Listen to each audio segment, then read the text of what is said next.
한때 하나님의 매우 사랑스러운 사역자였던 저의 친구가 있습니다. 그는 인도의 구원 사역에서 선구자였기 때문에 하나님에 의해 강력하게 사용되었습니다. 그가 70세쯤 되었을 때 뼈암에 걸려 고통받았고 노폐물로 인해 뼈가 악화되기 시작했습니다. 저는 한번 그를 만나러 갔었습니다. 그는 허리뼈가 모두 상해서 전혀 일어날 수 없었고 그저 침대에 누워 있었습니다. 제가 그를 보러 갔을 때 그는 제 손을 잡고 울기 시작했고 그는 내게 부탁을 했습니다. 당신은 항상 주 예수 그리스도와 함께 있지 않느냐?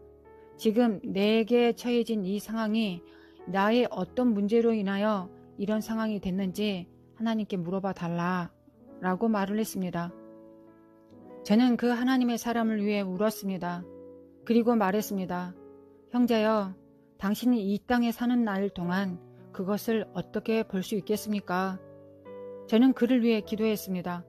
그는 결국 몇 달 후에 암으로 죽었습니다. 저는 치유 사역에 하나님께서 강력하게 사용하시는 일부 하나님의 사람들이 왜 그렇게 죽어야 하는지 궁금했습니다.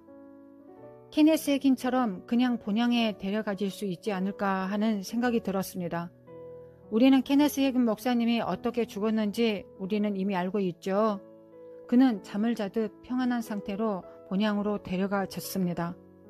그날 케네스 해긴 목사님은 아내와 함께 아침 식사를 준비했습니다. 당시 그는 대략 83세에서 84세 정도였습니다. 그는 우리 주님처럼 멋지게 양복을 차려입고 있었습니다. 해긴 형제님은 건강해서 아내와 함께 아침 식사를 준비했습니다. 그는 테이블 한쪽에 있었고 그녀는 다른 쪽 끝에 있었습니다. 해긴 목사님은 음식에 대한 은혜를 말하고 고개를 들어 아내를 바라보면서 웃었습니다. 그리고 나서 그는 고개를 떨구었습니다. 의사가 그를 검사했을 때 그에게는 의학적으로 잘못된 것이 없었습니다. 이것이 해긴 목사님이 집에 돌아가는 방법이었습니다. 주님 안에서 잠을 자지만 모두가 그렇게 집에 가는 것은 아닙니다. 제가 아는 하나님의 사람과 다른 여러 하나님의 사람들이 아픔과 질병으로 심하게 고통을 받으면서 이 땅에서의 마지막 삶을 정리합니다. 하나님에 의해서 치료와 기적으로 강력하게 사용됐던 사람들이 그리했기 때문에 저는 매우 고민이 되었습니다. 그래서 제가 기도하면서 주님께 왜 그런 일이 있는지 여쭤봤습니다. 주님께서 대답하셨습니다. 이것이 그들의 몸에 오는 정화의 마지막 행위이다. 저는 죽어가는 목사님의 아내를 위해 기도해 달라는 요청을 받았을 때 이것을 더 잘 이해하게 되었습니다. 그 장소는 캘리포니아였고 1998년이었을 것입니다. 이 목회자의 젊은 아내는 아마도 40대 후반 또는 50대 초반이었을 것입니다. 암이 온몸에 퍼졌습니다. 그녀는 등뼈와 목 전체를 암이 덮쳤고 그녀는 죽을 위기에 처해졌습니다. 이 작은 교회는 저를 너무 많이 사랑했습니다. 저에게 전하여 우리 목사님의 아내를 위해 기도해 달라고 부탁했습니다. 제가 그분의 집에 가서 금식을 계속 이어서 할 수 있다고 그들이 말했습니다.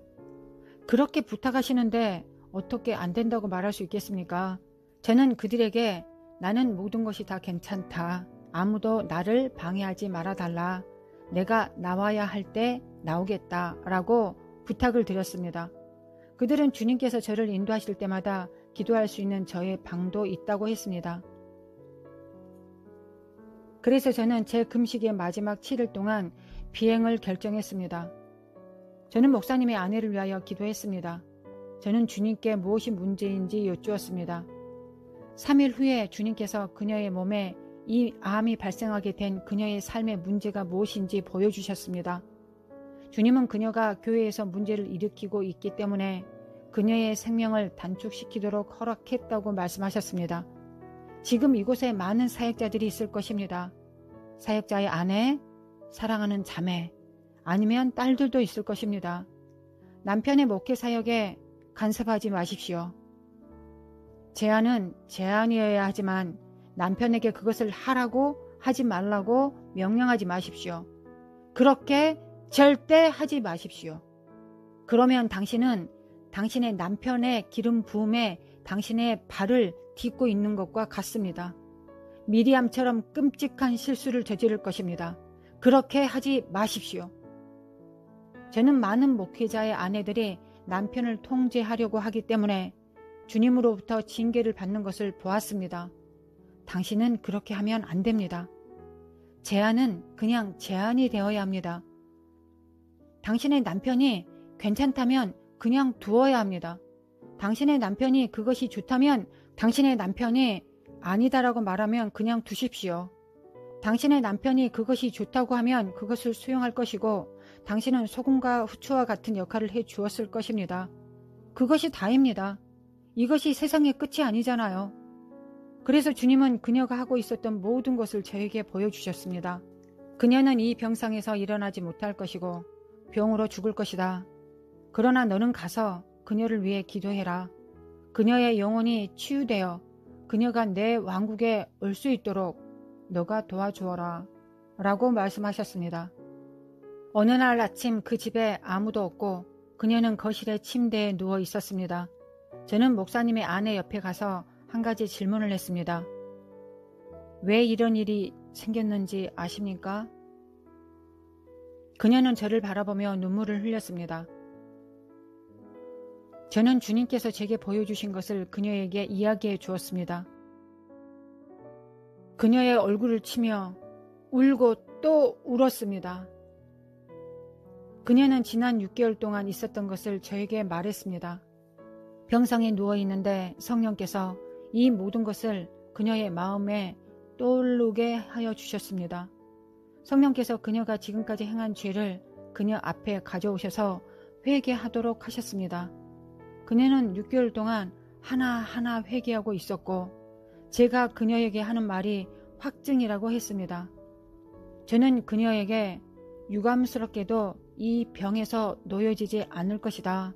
죽을 것이다 라고 말을 해 주었습니다. 당신의 죄는 용서받을 것이고 당신의 영혼은 천국에 갈 것이다 고 말했습니다. 만약 당신이 치유되면 당신은 더 큰 저주 가운데 있게 될 것이고 결국 당신 자신의 영혼을 잃게 될 것이다 라고 말해 주었습니다.